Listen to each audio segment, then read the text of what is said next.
राजस्थान के पूर्व उप मुख्यमंत्री सचिन पायलट का बयान। 2024 में बीजेपी का अहंकार टूटा, सरकार को अनेकों बिल लाकर संसद में वापस लेना पड़ा। केंद्र सरकार आज बैकफुट पर है। केंद्र आज भी नेहरू कांग्रेस सरकार को दोष दे रही है। आज गरीबी और अमीरी की खाई बढ़ती जा रही है। चिन्हित लोगों के लिए पॉलिसी बनाई जा रही है। महाराष्ट्र और झारखंड में इंडिया गठबंधन की सरकार बनेगी। भैंस चोरी होने जैसी बातें बोली जा रही हैं।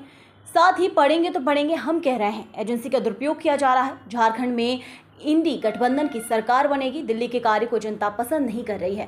साथ ही उपचुनाव में हम अच्छा परफॉर्म करेंगे। नई पीढ़ी 10 सालों से सरकारों को देख चुकी है। उपचुनाव और 2 राज्यों में चुनाव में सकारात्मक परिणाम आएंगे।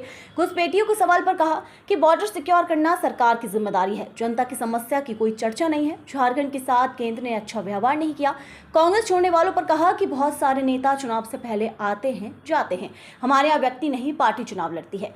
लाडली बहना योजना, राष्ट्रीय बहना योजना पर कहा कि 80 करोड़ लोगों को भोजन देने की बात बीजेपी करती है। कांग्रेस अगर कहती है तो इसे रेवाड़ी बांटना कहती है। वहीं झूठ बोलना बीजेपी का काम है। किसान समस्या, बेरोजगार बढ़ी है। सांसदों को एक दिन में निष्कासित करना कभी नहीं हुआ। जम्मू कश्मीर पर पायलट ने कहा कि चुनाव केंद्र ने नहीं, सुप्रीम कोर्ट ने कराया है।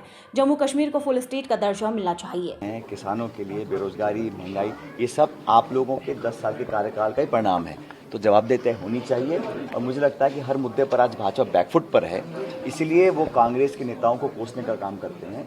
उनको अपने गिरबान में झांकना चाहिए और सत्य बात बोलनी चाहिए। चुनाव प्रचार का मतलब नहीं है कि आप बेबुनियाद बातें बोलें और आरोप लगाएं। सर, छत्तीसगढ़ के आप प्रभारी हैं, हो रहे धर्मांतरण पर उपराष्ट्रपति ने वहाँ पर चिंता जताई है।